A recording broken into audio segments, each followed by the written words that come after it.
Bayangkan Angga berada di tengah padang Arafah. Terik matahari menyengat lebih dari 45 derajat. Angin panas berhembus kering. Jutaan manusia berpakaian ihram berkumpul tanpa sekat. Semua lelah, semua haus, semua fokus beribadah. Tapi di tengah kehusyukan itu, ada jamaah yang tiba-tiba pingsan. Ada yang kakinya melepuh karena sandal putus. Ada yang panik karena obat tertinggal di hotel. Bahkan ada yang harus dirawat hanya karena kurang minum dan salah membawa perlengkapan. Padahal, masalahnya bukan karena ibadahnya terlalu berat. Masalahnya sederhana, salah persiapan barang bawaan. Kesalahan kecil, dampaknya bisa besar. Apalagi puncak haji bukan cuma sehari, tapi 5-6 hari hidup di tenda, panas ekstrim dan jalan kaki jauh. Jadi pertanyaannya sekarang, kalau Anda berangkat haji 2026 nanti, apakah tas Anda sudah benar-benar siap, atau justru akan jadi beban? Sebelum kita bicara soal barang bawaan, ada satu hal penting yang wajib Anda pahami dulu. Banyak jamaah salah persiapan bukan karena tidak punya perlengkapan, tapi karena tidak tahu berapa lama sebenarnya mereka akan berada di luar hotel. Saat puncak haji dimulai, hidup Anda benar-benar berubah total. Tanggal 8 Zulhijjah, Anda meninggalkan hotel di Mekah. Pakai ihram, niat haji, berangkat ke Arafah. Sejak saat itu, Anda tidak lagi tidur nyaman di kamar ber-AC, tapi di tenda bersama ribuan jamaah lain. Tanggal 9 Zulhijjah, inilah hari wukuf, inti dari seluruh ibadah haji. Anda akan berdoa berjam-jam di bawah cuaca panas. Begitu maghrib, perjalanan belum selesai. Anda langsung bergerak lagi ke Musdalifah. Bermalam di ruang terbuka, beratapkan langit, tidur beralas tanah, sambil mengumpulkan kerikil untuk jumrah. Lewat tengah malam, lanjut lagi ke Mina. Di Mina, perjuangan justru terasa paling panjang. Anda tinggal 3-4 hari untuk melontar jumrah setiap hari, berjalan kaki jauh, berdesakan, dan antre. Kalau ambil nafar awal, total 5 hari. Kalau nafar sani, total 6 hari. Artinya, hampir seminggu hidup di luar hotel. Sekarang coba bayangkan, selama itu Anda hanya mengandalkan tas kecil yang Anda bawa sendiri. Jadi, kalau barangnya salah atau kurang, siapa yang repot? Anda sendiri. Sekarang kita masuk ke hal yang paling sering diremehkan jamaah, padahal justru paling krusial, yaitu pakaian ihram. Banyak yang berpikir, cuma 2 lembar kain putih saja, gampang. Padahal kenyataannya tidak sesederhana itu. Mulai tanggal 8 Zulhijjah, Anda akan mengenakan ihram terus-menerus. Dipakai saat perjalanan jauh, dipakai saat duduk berjam-jam di Arafah, dipakai saat tidur di tenda, dipakai saat keringat bercucuran seharian. Bayangkan, panas, debu, keringat, bahkan kemungkinan terkena najis. Kalau hanya bawa 1 set, lalu kotor atau basah, Anda mau pakai apa? Inilah yang sering bikin jamaah panik. Karena dalam keadaan ihram, pria tidak boleh memakai pakaian berjahit. Artinya, tidak bisa sembarang ganti baju. Solusinya sederhana tapi penting. Bawa minimum 1 set cadangan ihram, pilih bahan yang ringan dan cepat kering, simpan di tas kecil, jangan di koper besar. Setelah lempar jumrah akobah dan tahalul awal, barulah Anda boleh ganti pakaian biasa. Untuk hari-hari berikutnya di Mina, tidak perlu berlebihan. Cukup 2-3 kaos, sarung atau celana longgar, pakaian nyaman, menyerap keringat. Ingat, semakin banyak baju, semakin berat tas. Semakin berat tas, semakin cepat lelah. Jadi, pilih yang penting, bukan yang banyak. Sekarang coba pikirkan. Kalau ihram Anda kotor di hari pertama, apakah Anda sudah punya cadangannya? Sekilas, pakaian ihram memang terlihat sederhana. Hanya 2 lembar kain putih tanpa jahitan. Banyak jamaah berpikir, gampang, gak perlu bawa banyak. Justru disinilah kesalahan paling sering terjadi. Karena begitu Anda memasuki tanggal 8 Zulhijjah dan niat ihram dipasang, pakaian itu bukan lagi dipakai sebentar, tapi dipakai siang malam tanpa henti.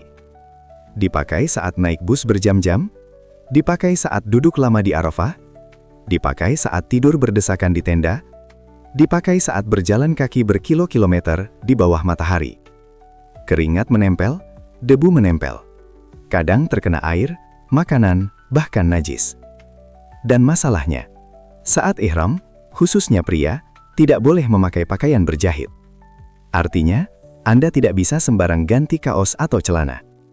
Kalau kain satu-satunya basah atau kotor, bisa sangat tidak nyaman. Bahkan mengganggu kekhusyukan ibadah. Petugas haji sering melihat jamaah kebingungan, terpaksa menjemur kain di tenda atau menunggu kering berjam-jam. Padahal solusinya simpel. Cukup bawa satu set ihram cadangan, pilih bahan tipis, ringan, dan cepat kering. Simpan di tas kecil, bukan koper besar. Lalu setelah lempar jumrah akobah dan tahalul awal, barulah Anda boleh ganti pakaian biasa. Untuk hari-hari di Mina, tak perlu bawa banyak. Cukup 2-3 setel pakaian nyaman. Karena ingat, Anda yang membawa tas itu sendiri. Kalau terlalu berat, bukan pahala yang bertambah, tapi justru badan yang tumbang. Jadi sekarang tanya diri Anda, ihram cadangan sudah siap atau masih nekat satu saja? Banyak jamaah mengira sakit itu datang tiba-tiba. Padahal di puncak haji, yang paling sering terjadi justru penyakit lama kambuh. Tekanan darah naik, gula darah melonjak, asma sesak, jantung berdebar. Semua dipicu kelelahan, panas ekstrim, kurang minum, dan aktivitas fisik berat. Masalahnya, saat di Arafah, Musdalifah atau Mina, akses ke apotek tidak mudah. Tidak ada toko obat di dekat tenda. Kalau obat tertinggal di hotel, risikonya besar. Petugas kesehatan sering menemukan jamaah pingsan hanya karena satu hal sederhana, tidak minum obat rutin. Karena itu, jangan nekat. Kalau Anda punya hipertensi, diabetes, atau penyakit kronis lainnya, bawa obat minimal untuk 5-6 hari. Lebih aman siapkan untuk 10 hari. Simpan di tas kecil, jangan di koper. Ingat, ibadah butuh niat kuat, tapi juga tubuh yang sehat. Jangan sampai lupa obat, lalu ibadah jadi terhambat. Banyak jamaah melakukan kesalahan yang sama setiap tahun. Takut kelaparan, akhirnya tas diisi penuh makanan. Mie instan, beras, lauk kering, kaleng, bahkan sampai 1 kantong besar camilan. Padahal kenyataannya, selama di Arafah dan Mina, jamaah sudah mendapatkan jatah makan 3 kali sehari. Artinya, kebutuhan utama sebenarnya sudah disediakan. Kalau terlalu banyak membawa makanan sendiri, tas jadi berat, gerak jadi lambat, tenaga cepat habis. Yang dibutuhkan sebenarnya hanya cadangan ringan. Cukup bawa roti atau biskuit, kurma, snack kecil, air minum pribadi. Khusus di Musdalifah, biasanya hanya dapat snack, jadi simpan sedikit persediaan. Ingat, ini bukan perjalanan wisata atau piknik. Fokus utama tetap ibadah, bukan logistik makanan. Jadi, bijaklah memilih. Tanya diri Anda, makanan di tas membantu atau justru membebani? Saat puncak haji, jangan bayangkan fasilitas hotel. Di Arafah dan Mina, Anda tinggal di tenda bersama banyak orang. Kamar mandi terbatas, antrean panjang, waktu serba cepat.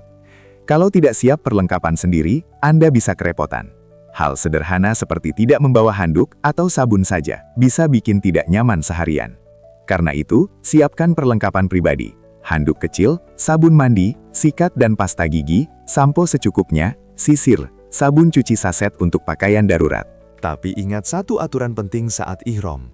Hindari produk beraroma wangi atau parfum, karena wewangian termasuk larangan ihram. Pilih yang non-fragrance atau tanpa aroma.